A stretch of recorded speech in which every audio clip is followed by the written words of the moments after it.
Hello hi అండి. ఈరోజు కోడిగుడ్డు పొట్టు ఎలా తెలుసుకుందాం.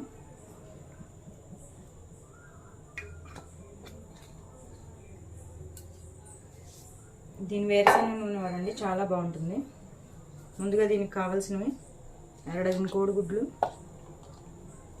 ఉల్లిపాయలు, పచ్చిమిర్చి, బంగాళదుంప, పన్నీర్, అల్లం వెల్లుల్లి తరుగు, కరివేపాకు, కొత్తిమీర.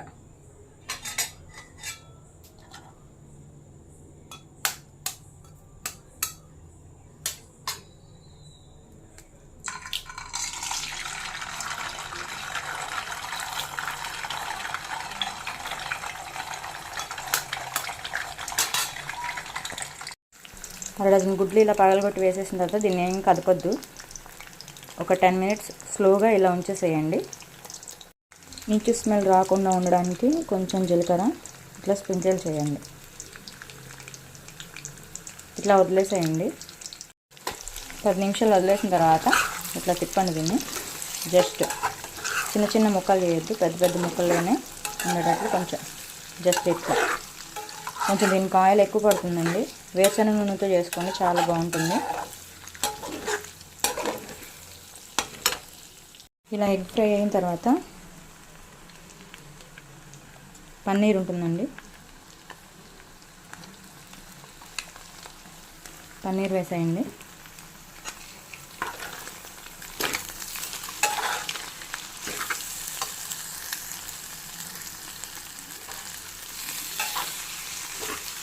పన్నీర్ వేసి ఒక 2-3 నిమిషాలు ఫ్రై చేయండి.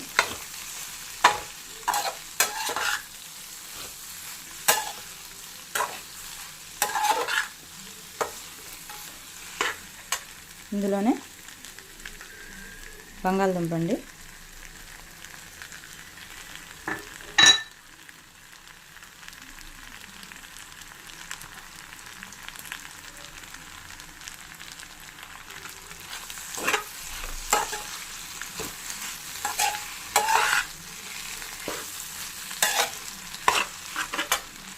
ఈ రెండు కలిపేలా మిక్స్ చేస్తున్నాను. నీరు కొంచెం స్మెల్ పోయే వరకు వేయించుకోండి. ఒక 2 మినిట్స్ 3 మినిట్స్ టైం పడుతుంది. ఇందులోనే కొంచెం కొత్తిమీర,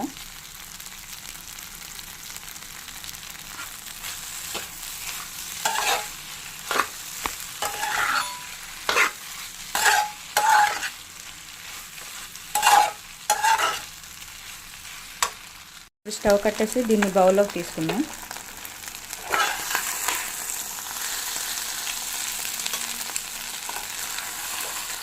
చిన్న బౌల్లో తీసి పెట్టుకున్నాం కదా, ఇందులోనే కొంచెం ఆయిల్ వేసుకుందాం ఉల్లిపాయలు వేయించడానికి.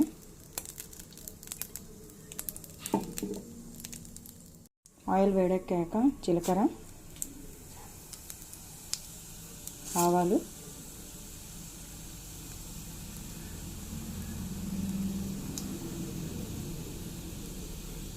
పచ్చిమిర్చి,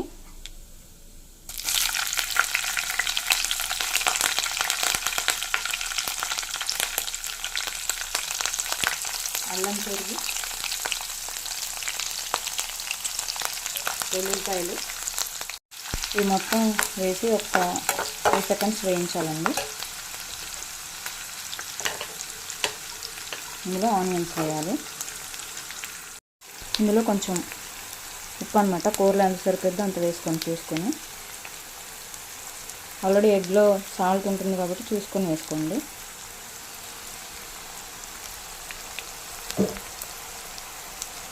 కొంచెం పసుపు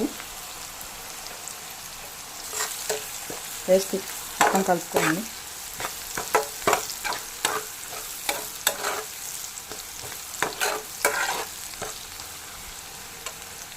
వేగిన తర్వాత కరివేపాకు కొంచెం వేయండి, అలాగే కొత్తిమీర కూడా కొంచెం వేయండి. పచ్చిమిరపకాయలు ఎవరి ఇష్టం వాళ్ళండి, స్పైస్ మీకు ఇష్టం వచ్చినట్లు వేసుకోండి. పచ్చిమిరపకాయలతో కారం కావాలి అనుకునే వాళ్ళు కొంచెం పచ్చిమిర్చి ఎక్కువ వేసుకోండి. లేదు మాకు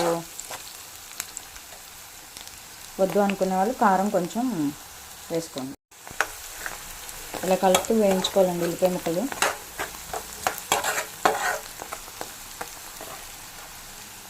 చూసుకొని వేసుకోండి. ఆల్రెడీ నేను పచ్చిమిరపకాయలు ఎక్కువ వేసాను కాబట్టి కారం తగ్గించి వేస్తున్నాను అనమాట.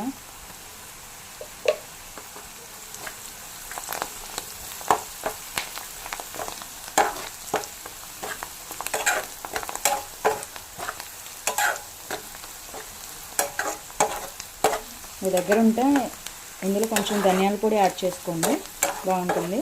ఇప్పుడు చూడటానికి ఎర్రగా ఉంది కదండి, అది వేస్తే మళ్ళీ మామూలు అయిపోతుంది కర్రీ. చూస్తూ ఉండండి. ఇందులో కొంచెం ధనియాల పొడి అండి.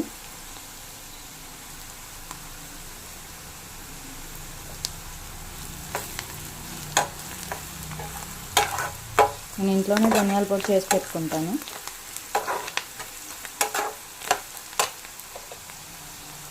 ఇందులో గిన్నెలో పెట్టుకున్న దాన్ని ఇందులో టర్న్ చేద్దాం.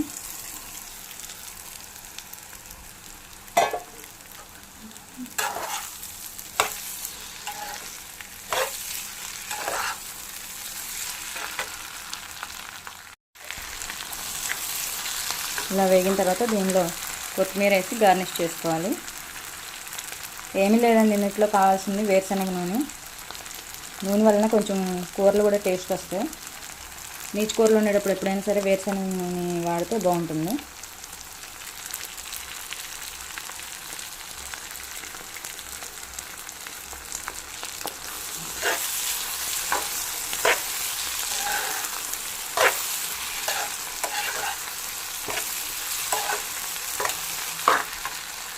చూసారు కదా, కర్రీ అయితే రెడీ అయిపోయింది. నా వీడియోస్ని నచ్చితే కనుక లైక్ చేయండి, షేర్ చేయండి, సబ్స్క్రైబ్ చేయండి. Thank you for watching.